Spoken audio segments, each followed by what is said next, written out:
What is this? Episode 7? Episode 7. These almost aren't even episodes because they're just going over albums. Like, I could just label them the album and then we could just go from there. But let's just keep count how many we do. How are y'all doing? I love you guys. Hope you know that. If you're watching this, I love you. Man, what's been going on in music lately? Huh? You know? Couple pop records coming out lately. Nothing too wild. Yeah, you got her dropping an album. Not her, not the actual artist her, but the girl you mentioned. Maybe at some point we could do something with that. I don't know. We'll see. Maybe. I know that on the Billboard Top 100 albums this week, let's confirm this. Billboard Top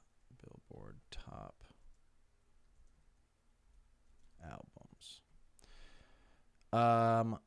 It is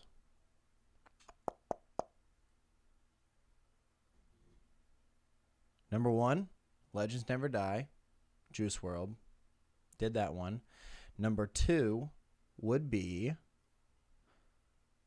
Shoot for the Stars, Aim for the Moon by Pop Smoke. And that's what we're doing today. Tonight or today. That is the episode that we're doing. Is this album. Shoot for the Stars, Aim for the Moon by Pop Smoke. Rest in peace. So, first time I heard Pop Smoke was on the Nicki Minaj Welcome to the Party remix. And I think I heard like a snippet of it of some sort. Did not know who Pop Smoke was. Honestly, like, I swear to you, my original thought was like, why did Nicki Minaj jump on a like underground, like old ass rapper's song? Like, I mean, she's a big artist. Who is this guy? Because obviously based on his voice, just some old dude. Didn't know who it was. We all know that that is not the case. At that time, he was, what, a 19-year-old teenager? Sounding like the deepest, most raspiest voice out there. I mean, yeah, when I found that out, I think when we all found that out, I mean, it's just a known thing. Like, how was this kid 19, 20 years old with a voice like that? Crazy. So, his career trajectory is incredibly interesting, and it plays a huge part on this album, especially from where he came from. I mean, it was a whole deceptive plan that him and his label put together, which was so crazy when I found this out. So he gets signed by this label, right? And they, sign him because he's like kind of a big dog coming up in this New York drill era, this kind of New York drill scene, signs the paper, and then plays a couple songs off this album that are so far from New York drill that they decided, okay, you have this collection of songs. Let's save these for your album in about a year, maybe more, however long it takes you to get on that superstar level. And then we're just going to pump out these drill records, New York drill records. So New York drill, or drill rap as it is, started in Chicago early 2010s, if you do not know. And really the kind of overall basis of drill rap, I guess you could say, I mean, it's still finding its exact definition, which the great thing about music and art itself, there never is a true definition. It's always growing, everlasting, always revolving. It's never going to be the same. That's what's so cool about art, like any form of art. It's literally like just like portraying your expression. So like this is literally an art form. You can't tell me that this is not an art form. It's just me portraying my expression about something. That's all art is. You can do it in any kind of way. That's fucking dope. And yeah, so back on track. New York drill itself still finding its definition. Really kind of the way it's grown to be as of right now is just like a grungy kind of rap. Not much complication, not much flow switch up within the songs. It's really just, kind of, from the, streets kind of music that is not like giant bravado gangster sound, but more like cutting edge, landing on each beat, not much complex lyrics, just in your face, talking about the streets, talking about the lifestyle, talking about everything going on from a underground standpoint.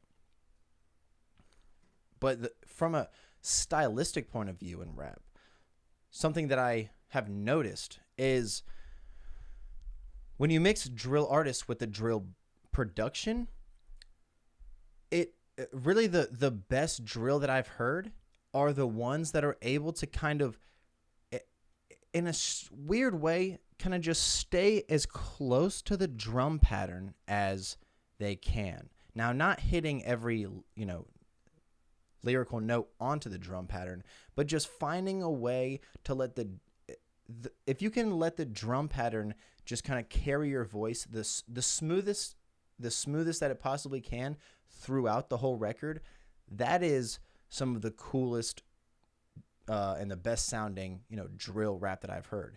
And that is also why I think the UK London drill scene is like the best kind of drill out. But that's for a different time to talk about that. So there's a New York drill style coming out right now that's like just gaining popularity. He was the biggest one out there at 19, 20 years old. And so they said, okay, pump this music out. We're going to put out a couple tapes. They said we'll put out Meet the Woo 5 if we have to get your popularity up to where we want to release the album. And then we're going to unleash the true vault. I mean, crazy stuff. But let's get into that so I can explain. Excuse me. My gosh. So, yeah, the album cover. First, I talked about it my first episode, trial episode. The Chrome Heart. I thought it was super cool. They ended up letting Virgil Abloh, I think that's what I'm going to roll with. Virgil Abloh, who is the creative director at Louis Vuitton. Unbelievable. Creative director at Louis Vuitton. And he has his own brand called Off-White. Very successful, awesome, dope brand. He's had a string of misfortunes this year, and creating this album cover for this album was one of them. I mean, usually I like to give people the benefit of the doubt. I don't like reacting to people's reactions. That is something that we should all learn to try to do. I am continuously working on it to not react to people's reactions. I see people's reactions to this album cover that supposedly he put out. It's like, all right, pump the brakes. Let me go check it out for myself. Go to it. They were all right. Virgil's created a lot of good work in his life. This one was not one of them. I mean, I don't know much about Photoshop, but it is not the most beautiful Photoshop that I've seen. I'll tell you that. And I mean, it proved a point. They ended up not even using that cover. Used another cover similar to the first one. Like the concept a lot. I really do. So let's get into the tracks. Track 1, called Bad Bitch from Tokyo. I believe 50 Cent convinced Pop Smoke's team to make this the intro. I think that he has a line in it that says, "I look my killers in the eyes. I'm talking face to face." I think that I could see a scenario where that struck 50 incredibly hard. That he was like, that needs to be that needs to be the first thing people hear on this album is that line, because it's just so telling and foreshadowing, unfortunately, in such in a terrible sense. But it needs to be at the very front of the album. It's like 48 seconds, something along those lines. Something cool. Wonder Girl, a producer named Wonder Girl, has credits on this song. And I think the first time I heard of her was on Jay-Z's Magna Carta Holy Grail. I believe she's got productions on a song on that album. And anything I've ever heard from her is super dope. And she's really the only female that I know from a production standpoint that is making consistent waves. Are we good? Are we good? All right. So I would love for her to continue just pump out this production and pump out these beats and you know, keep putting on, keep getting bigger. Yeah, first song, bravado, drill, 48 seconds. Introduce the track. Introduce the album. I'm going to try not to make mistakes on this episode.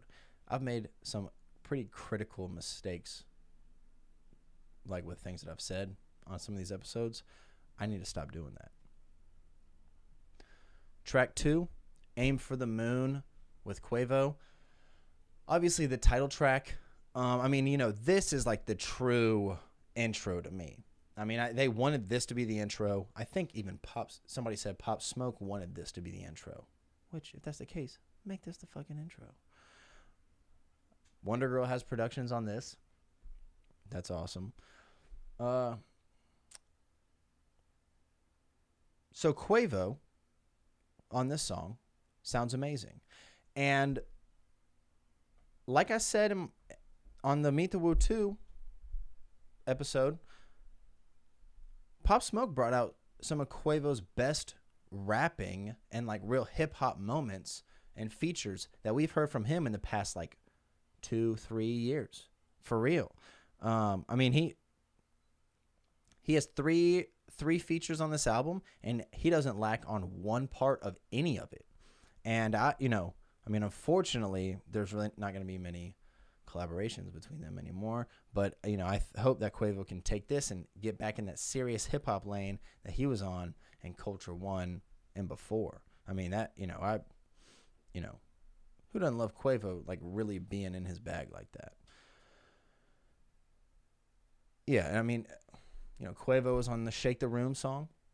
They were out in Paris together. They really had like a big brother, little brother kind of relationship, like from a business standpoint, rap standpoint, just somebody in the game that you can trust. Like I said, they were out in Paris together for the Paris fashion show. Pop was like just kind of letting Quavo guide him, fashion show, studio sessions, just like, Quavo was telling him to rock the craziest shit to the fashion show. Like it just, a real like big brother kind of like mentor vibe. That I think is just so cool. That's so cool that was going on. And I love when I see those kind of things happen in the hip hop game, because I mean, it's obvious that a lot of the hip hop is just, about, confidence, big dog, just like doing my own thing. I'm the king. So it's always awesome to see somebody lend a hand, which it does happen often. I'm not saying it never happens. It absolutely happens like a decent amount of times, a lot of times, and it's just super cool scenario. The chorus of this song, how Pop Smoke drags these words out with the auto-tune effect on it. I mean, there is no doubt that he got that from Quavo after spending a lot of time around him. I mean, first off, he said it. He said, like, I like doing that kind of stuff like that Quavo does. And it just sounds so much like Quavo when he's just dragging those lyrics out and then just adding a little auto-tune bit onto it, and it just like kind of sounds just like immersive and like almost psychedelic for a second. Super awesome, just tidbit to go with. And then one of the sweetest parts of this song for me is like when he's dragging that chorus out leading into the second verse, and then Quavo hits his skirt skirt ad libs going into that. So it's like Quavo's influence followed by a classic Quavo ad lib, just back to back, and you're just like, this is so sick. This is what Quavo has been a part of, created, and then having somebody join that moment in his own lane from Pop Smoke, so sick.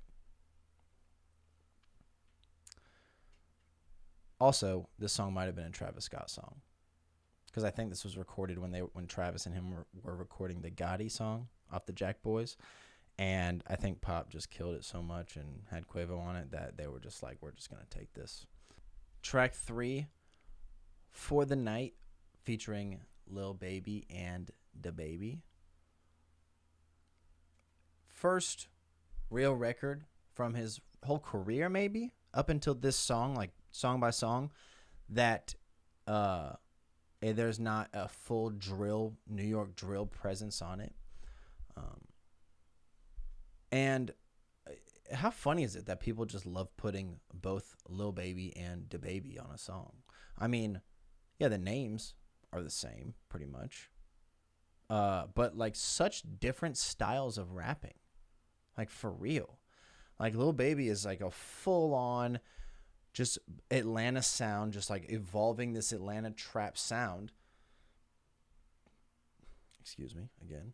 And DaBaby is like just a bravado, kind of cut and paste the lyrics, just chop it, and in your face kind of artist. I mean, really from like the ever growing rapping standpoint, on very different sides or just different parts of the spectrum. So it's so funny when people just like, I mean, they're on what, 4, 5 songs up until this point, and they're, maybe entering their primes, maybe. It's just funny seeing people. I mean, I think the best song they've done together is the Baby off the Quality Control tape. I mean, that shit hits, and the video's awesome with the Scarface reenaction. That song, I love that song. That is how you get those two on a track. Throwing them on a song like this, maybe. Based on DaBaby's last line, obviously he was put on after Pop had passed away. But yeah, I mean, cool instrumental.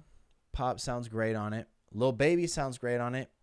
DaBaby, like I said, I mean, just kind of wanted to throw him on. I mean, not throw him, but just wanted to put him on the song with Lil Baby. Wanted to put him somewhere in the album. They decided this was the place.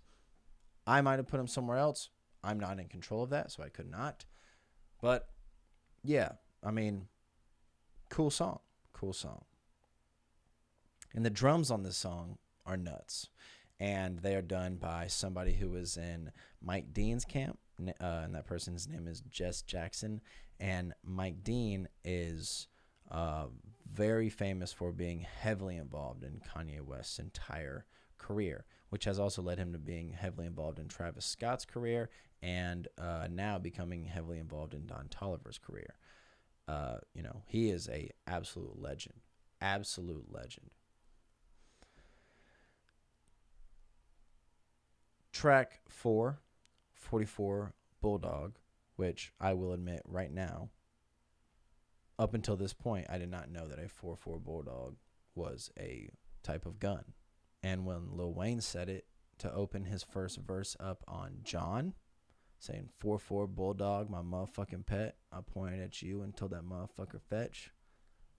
For seriously, like 10 years at this point, whatever. Never knew what he was even talking about. And just thought it was like the dopest line.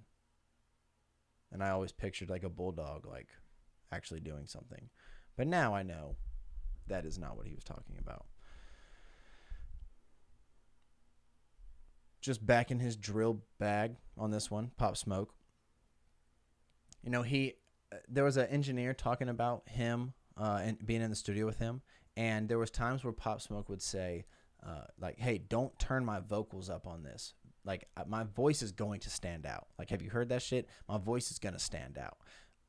Don't turn my vocals up. Just make sure this beat slaps. He's like, that was the first time ever that an artist has told them not to turn, not only not turn them up, but to maybe turn them down a little bit. Every artist wants to be heard. Turn my vocals up.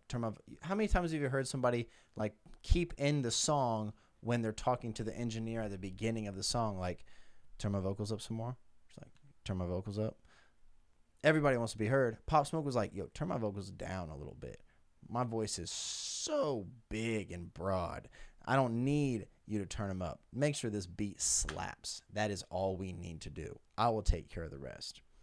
Perfect example on 4/4 Bulldog. Crazy, just solid drill song, solid New York drill song. And his ad-libs aren't just insane. Like, if you really listen to his ad-libs, they're just insane. Just insane.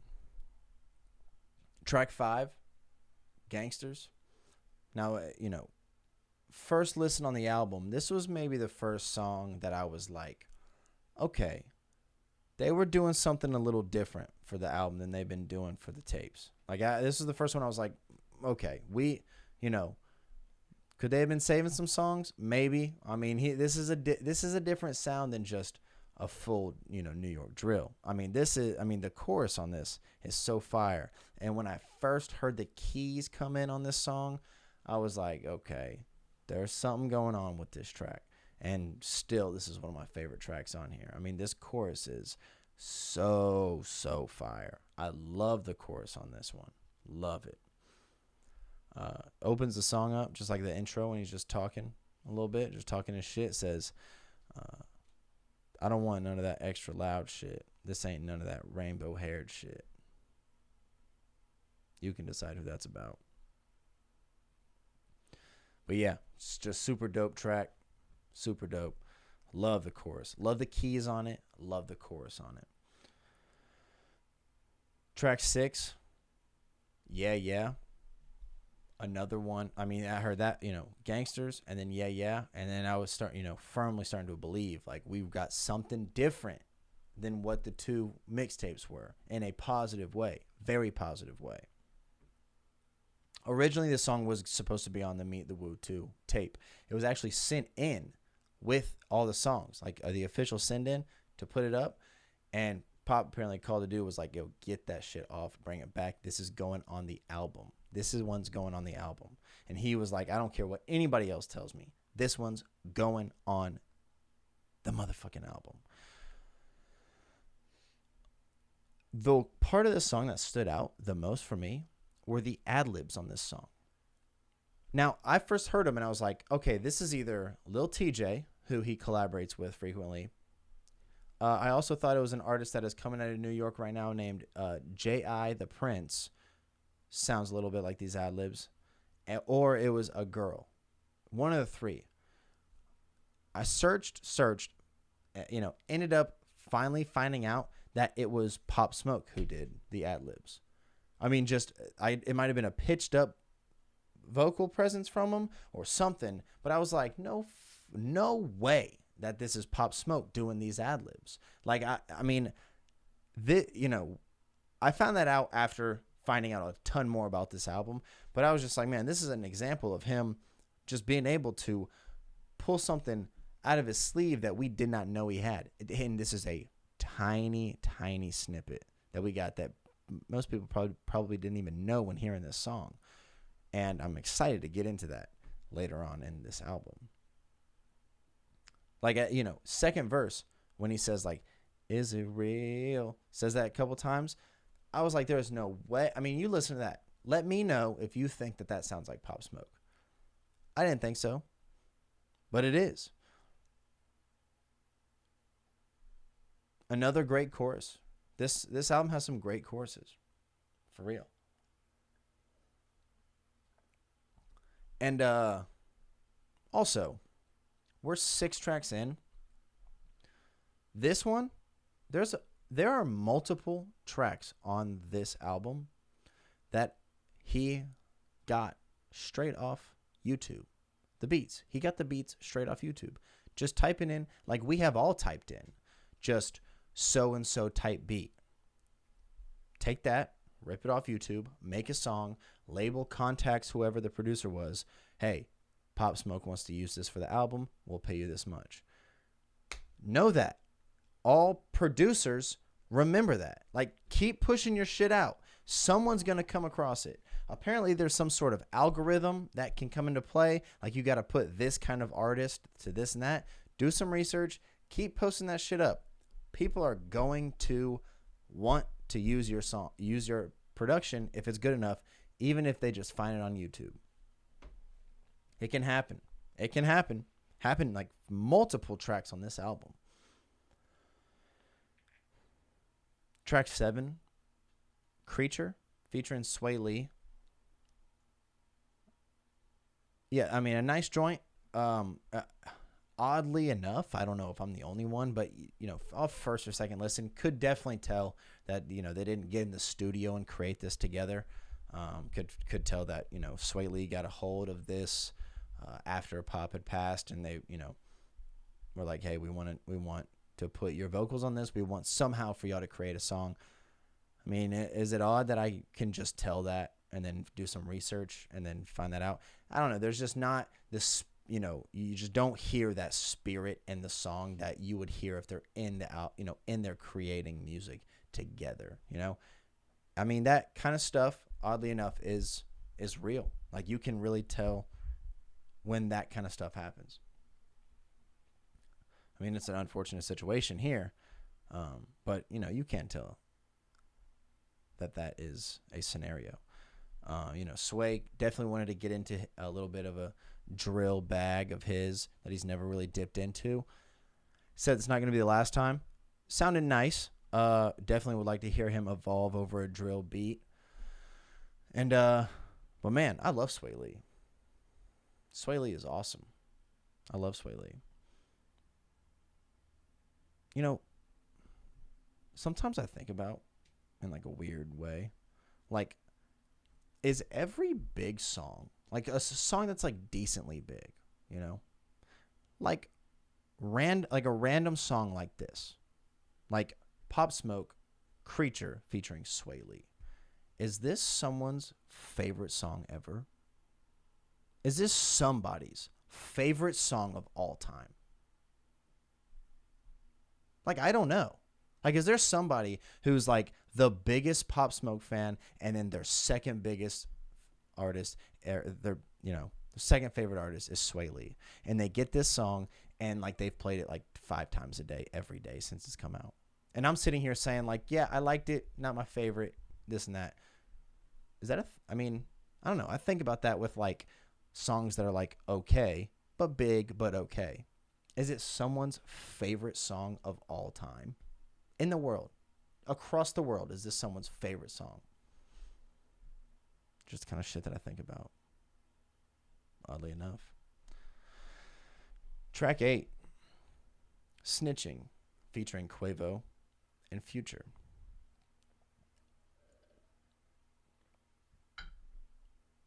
We can all guess that a certain conversation about a certain somebody might have been the, you know, theme of this song. Maybe, maybe not. It's there to speculate. This was Quavo's song originally, and I believe Pop just busted in on the studio session and was like, let me get on that. Let me get on that. Which would explain why it starts out with Quavo verse. It starts out with a Quavo verse, 2 verses, and a Quavo chorus. Initially his joint. And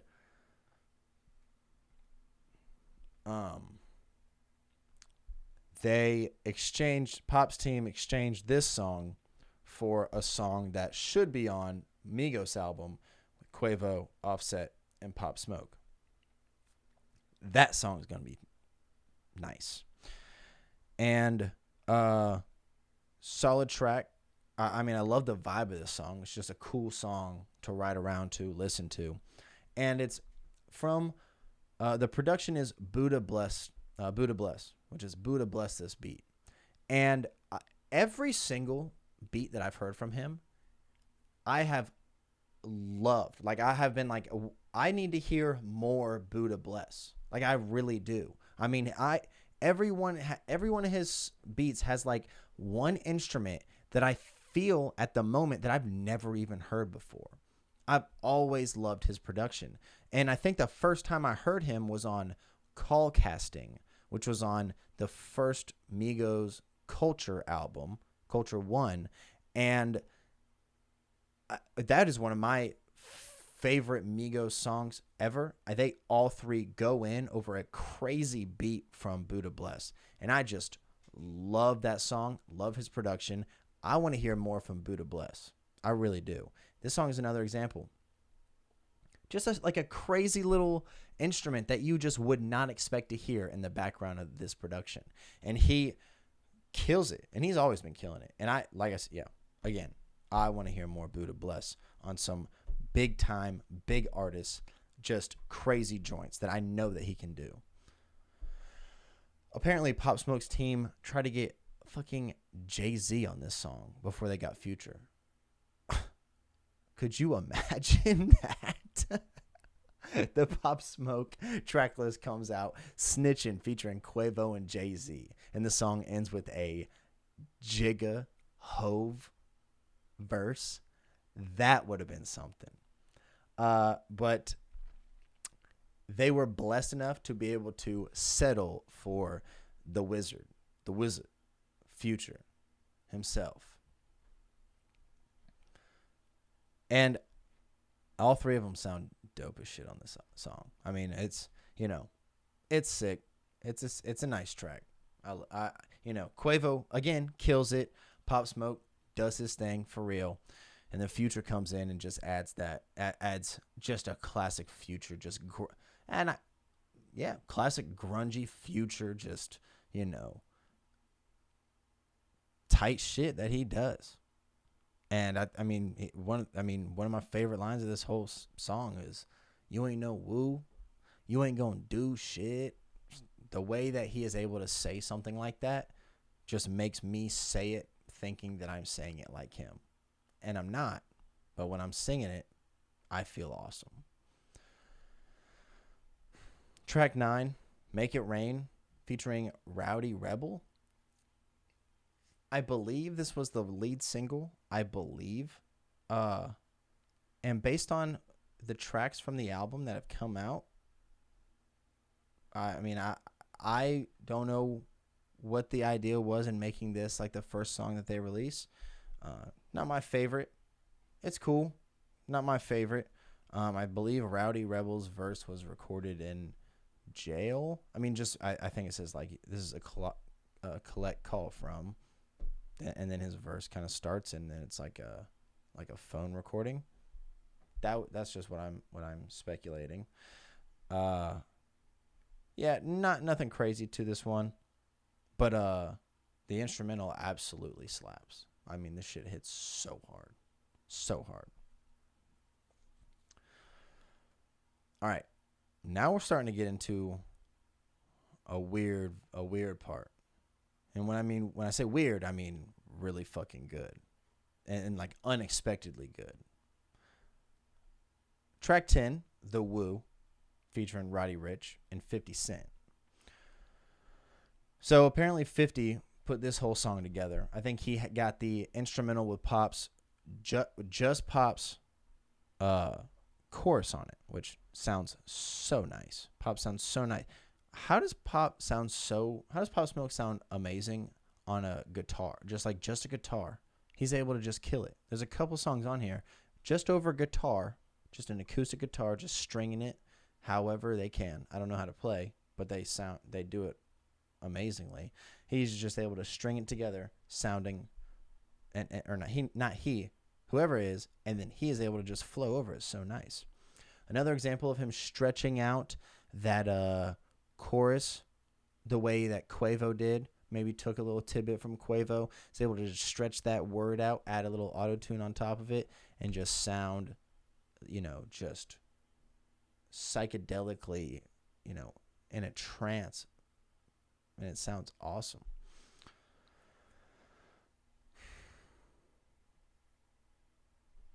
Super tight chorus. Roddy Ricch sounds awesome.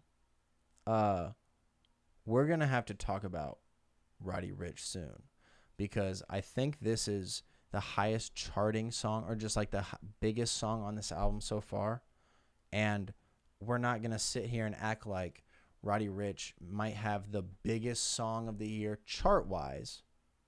Maybe with The Box. I mean, it was number one for like 12 straight weeks. And then Rockstar by DaBaby with Roddy Ricch has been number one for like however many long weeks. I mean, obviously this kid has some kind of formula or some kind of impact that we have to acknowledge, or at least I'm going to, that this kid's got some serious shit lined up for his future. If this is the kind of impact that he's going to be making, we'll get to that. We will get to that. Roddy has an awesome verse on it. Love his verse. 50 Cent comes in with the second verse. And, I mean, he flows nice and everything. Solid verse. But opens his verse. When you gonna fly me or he's talking about a girl saying, when you gonna fly me private so I can land on that D?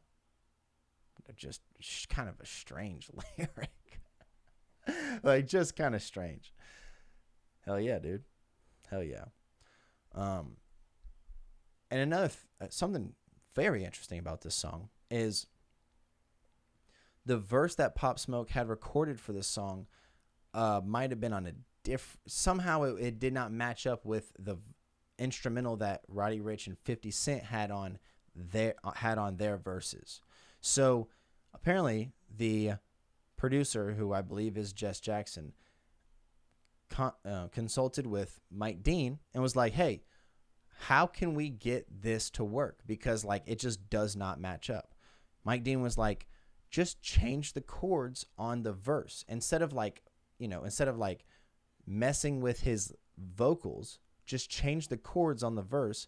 I don't really know exactly what that means from like a, detailed perspective and like note creating, but they're like, change the chords so his vocals can sound nice on it. Instead of changing his vocals, change the instrumentation, just tweak it a little bit. So if you listen to that song, it all sounds the same. And then that third verse with Pop Smoke, because they couldn't have him do anything with it, unfortunately, they tweaked the instrumental, and then it made it so his verse sounds natural. And that is fucking awesome. And that is musical creation. And that is why I love this shit. It's stories like that. Stuff like that. That is so sick. It is fucking so hot in here. Oh my gosh. Track 11. West Coast shit with Quavo and Tyga.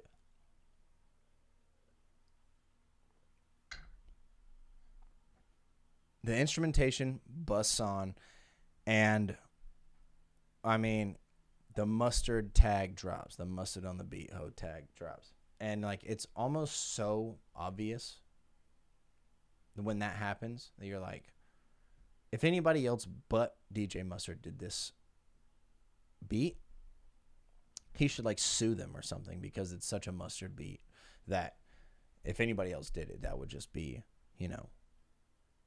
just leeching off of Mustard. But it's not. It is DJ Mustard.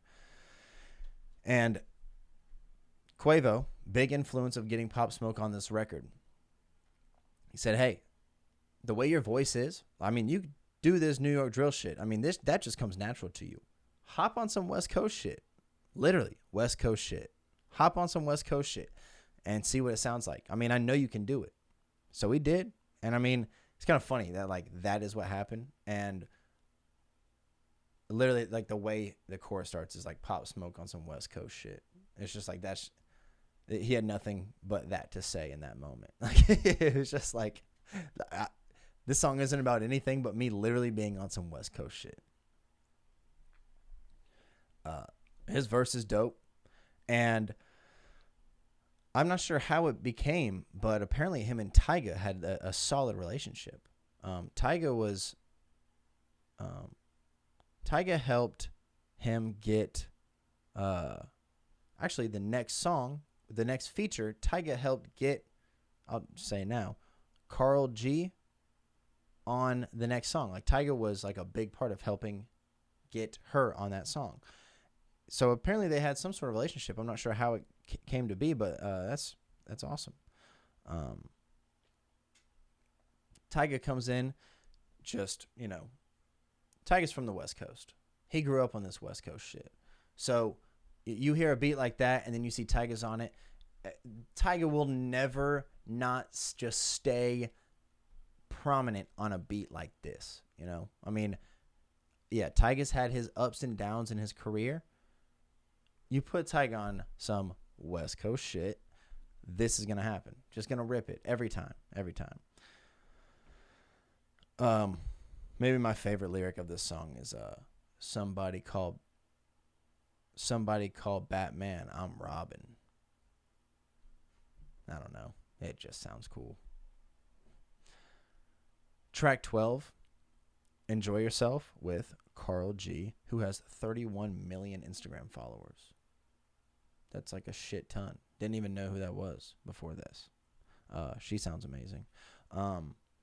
So this is the beginning of like some R&B from Pop Smoke, which you heard this, and based on the mixtapes, based on some songs on here, just you think that this man is just a New York drill artist to its finest.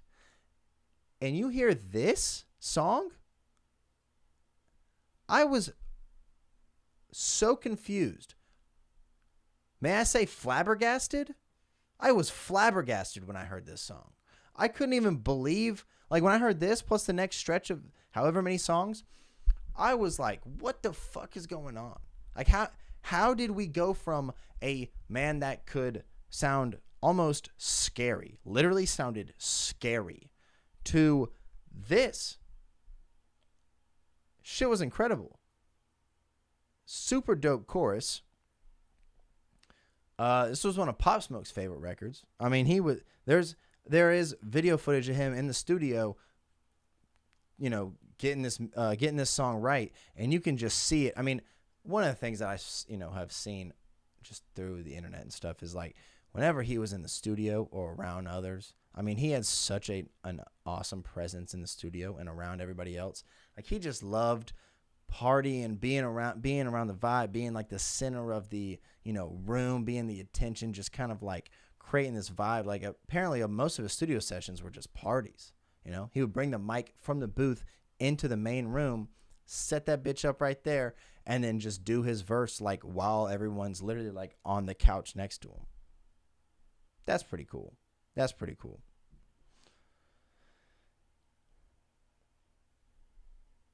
Again, sounds amazing over a guitar, over an acoustic guitar. Lyric that just sticks with me always is, they say fly girls have more fun. That's just one that'll carry on for a while, I feel like. Carl G comes in. Carl G. I hope I'm saying it right. Carl G. That's what I'm going to go with. She sounds amazing. And this is an example of why music is fucking amazing. I have no idea what she's saying this whole entire time. Not one clue. I don't know one word. I don't know Spanish. I believe this is Spanish. I don't know one thing she says. And do you know how shitty her lyrics would have to be for me to change my mind that she doesn't sound good? That's how awesome it is. That's how awesome music is. I have no idea what she's saying, and I love every single little moment of her verse. Hell yeah. That's awesome. I think there's a helicopter going over us. This desk is shaking. Either that or there's an earthquake, and that's definitely not the case.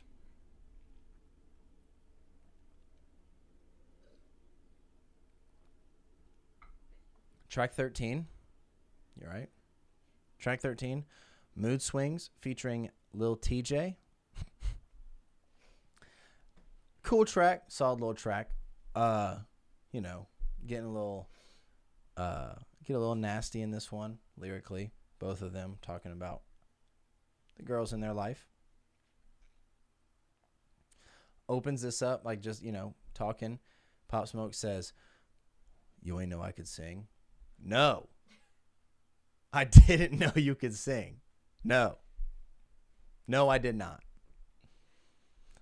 I did not know that. Now I do. Now I do. Yeah, just a cool song for the ladies. Cool little one for the ladies. Not my, one of my favorite R&B joints on here. But the melodies are nice.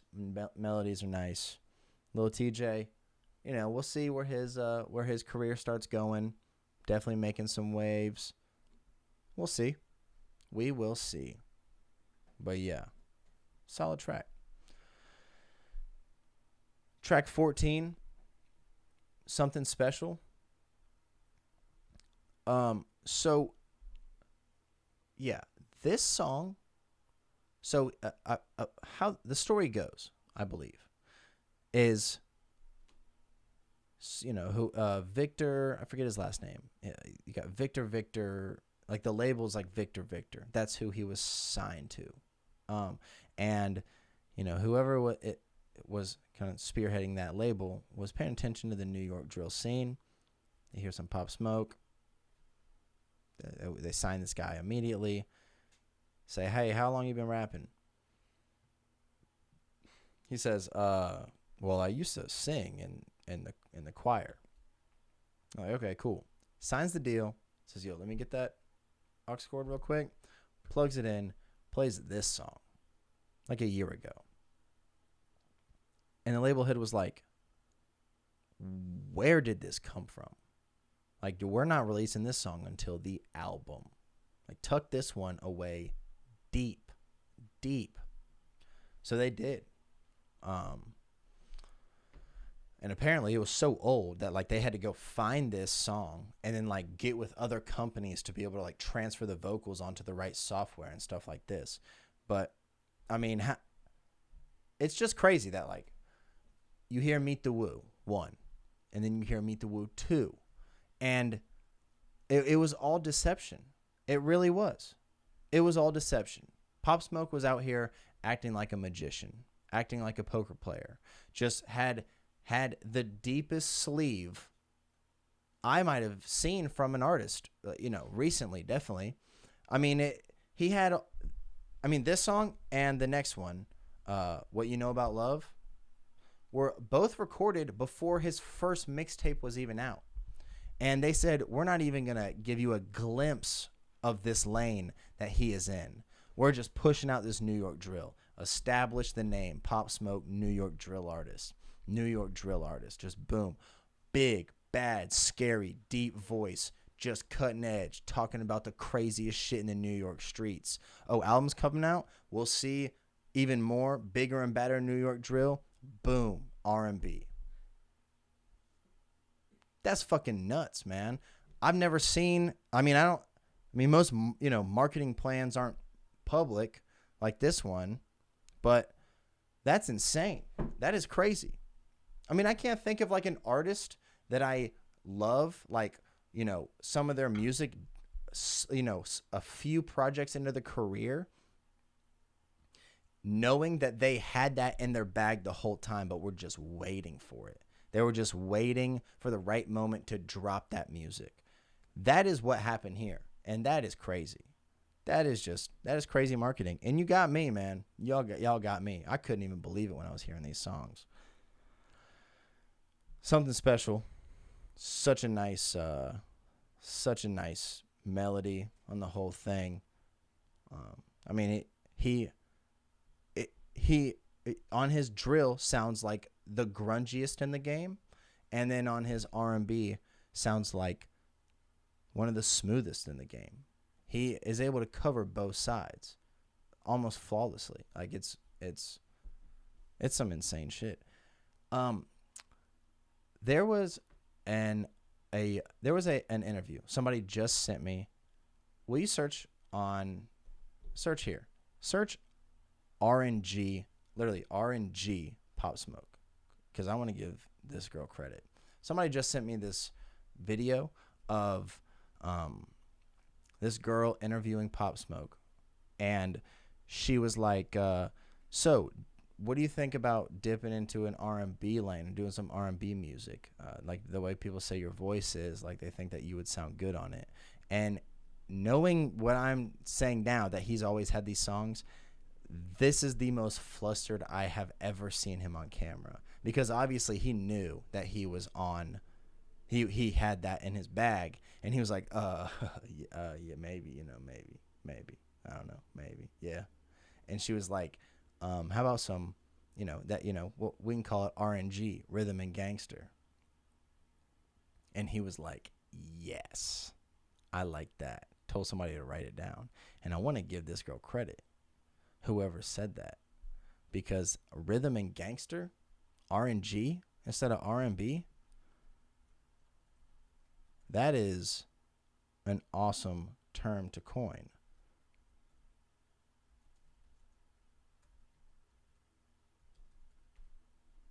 I don't know. We'll find it eventually. We'll find it. Track 15, What You Know About Love. After he played Something Special for his label, this is the one he played right after that. Honestly, I think this is my favorite song on the album.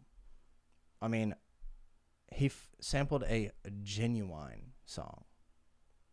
Now, if I'm listening to Meet the Woo too, and you say, yeah, he's got a song where he samples Genuine on his album coming up, I would say, yo, get the no way he does. No way he does. Prove me completely wrong. Had the deepest sleeve in the game. Just such a solid chorus. Just the flow on the chorus is so nice. Then he's just speaking to the ladies. Just such a sick track. The beat is so sick. I mean, he dipped into a bag that I just did not know he had. And it is so sad that we were not going to get more from him. I could have seen his trajectory going, like, showing he had these kind of talents and he was able to make this kind of music.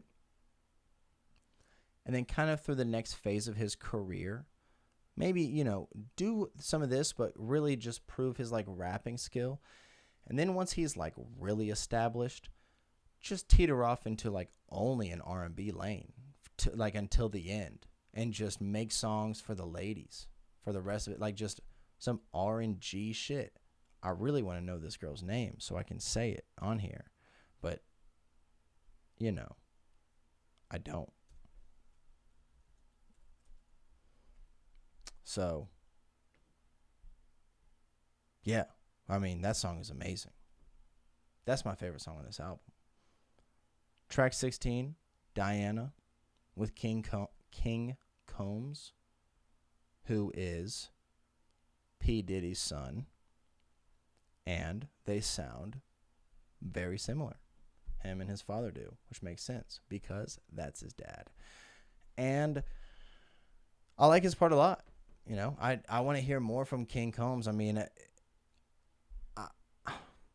I don't even know if are there any rappers that are, like, following their father's footsteps successfully and, like, really making a name. I mean, Jaden Smith, kinda, not really. But besides that, not really. I mean, yeah, really no one that I can think of off the top of my head. And, man, talk about pride, how much pride comes into play in hip-hop and the rap game. Just, breaking into a genre, breaking into a world that your dad has dominated in, and it's hip-hop, that would be tough. That would be really, really tough. But I like, and I would never look at it in that sense. And I like what King Combs is doing. I like this verse. I've heard a couple other things from him. Want to hear a full project, see what he's got, see how talented he really is, and what he can really put together. Sounds nice though. I mean, like this is what the fourth, fifth track in a row. Let's see, 1, 2, 3. This is the fifth track in a row of just like a real, for the ladies, R&B vibe that just came out of nowhere. Super nice track. Just lyrics are nice for the girls.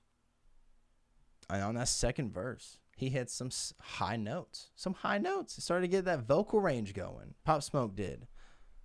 Just, nice chorus, catchy chorus, super catchy chorus. This is like one of those R&B joints that is like you can almost play it at a party as well as, not necessarily full R&B, but chorus is hard.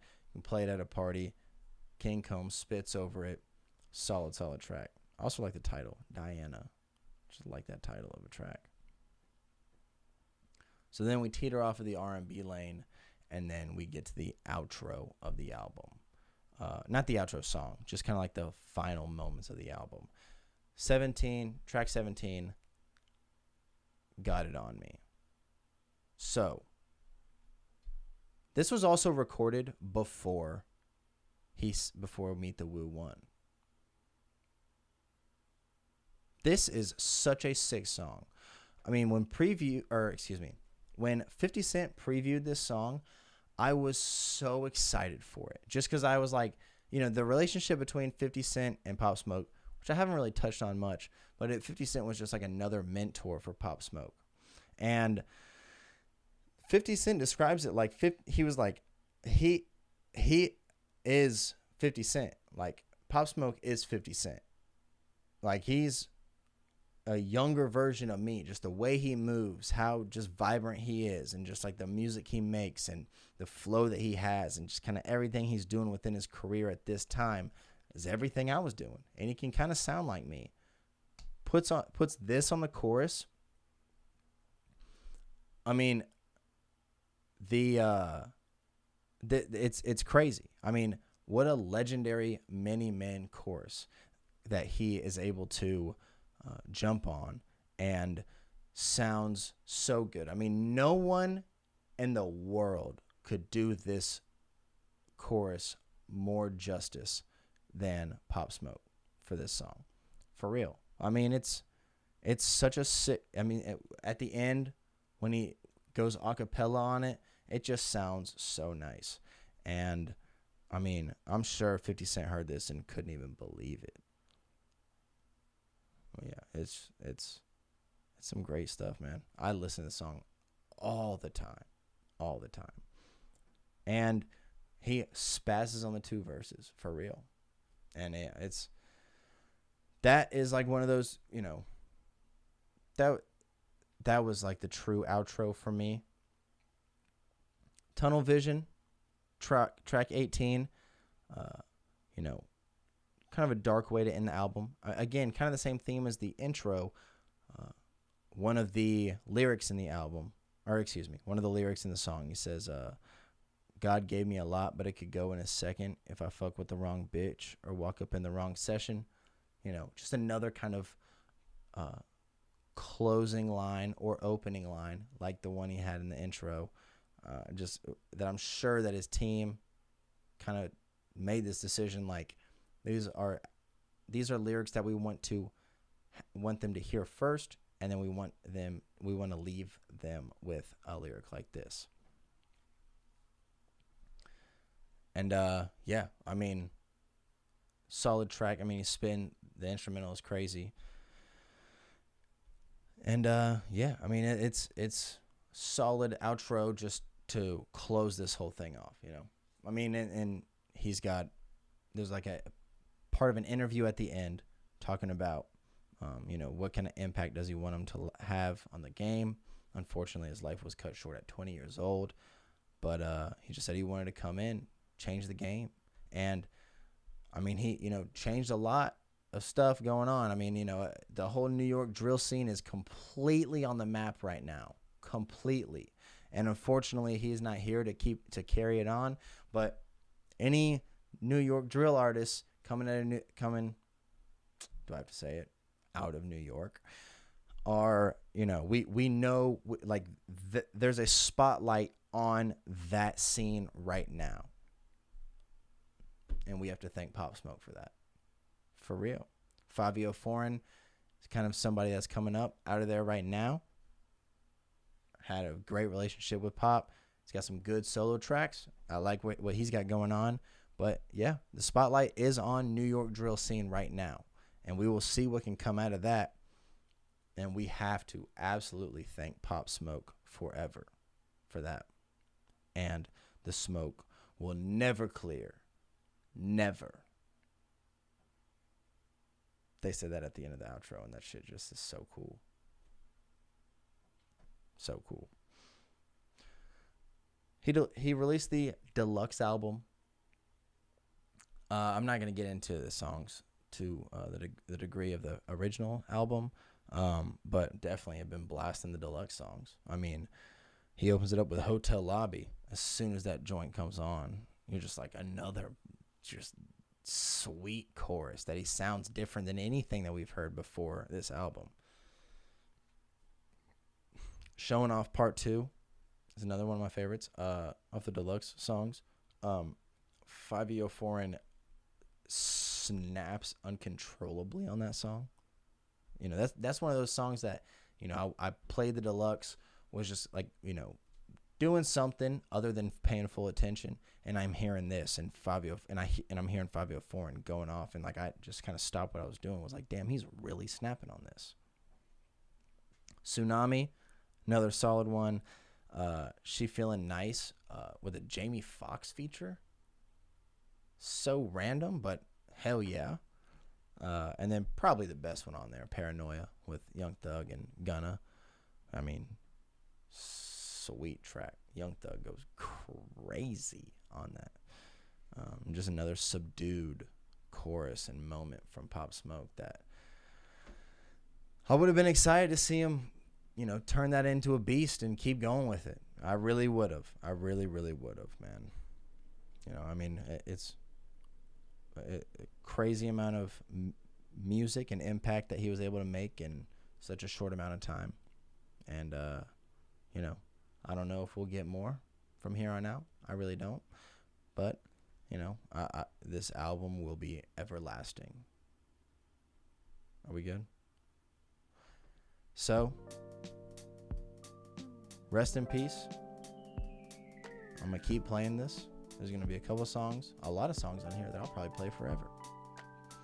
And, yeah, forever, the smoke will never clear. Never. Hope y'all enjoy. Love you guys. And I will talk to you or see you soon. Bye-bye.